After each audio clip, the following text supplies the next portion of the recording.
Now, there's something I would do as you're playing with this and not really making shapes, you're just discovering. When you're in the discovery mode, I would take a picture. Just that way you can keep all of your ideas. I mean, sooner or later you're going to run out of paint, right?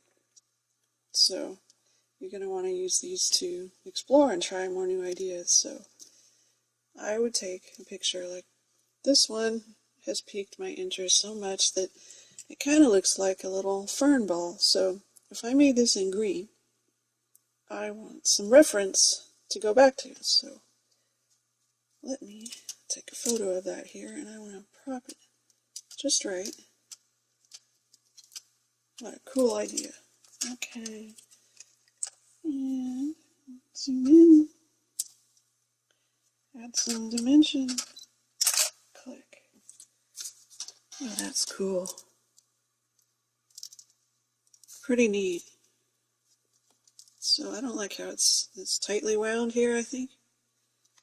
But here, when it's tightly wound, that's just really interesting.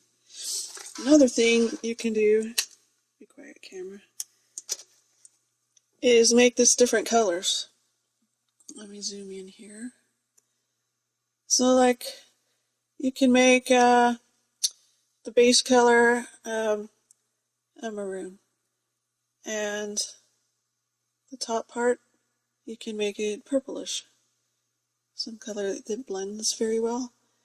And so when you see it spiral around, you're going to see the two colors stand out that could be contrasting. It could be pretty neat. You know, or black of all colors. You can make the base black and put a bright purple color in there. Like, let's see. Come here, paint bottle. Like this. Look at that.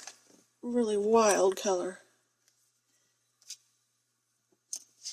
I mean, just let your creativity flow. That could be cool.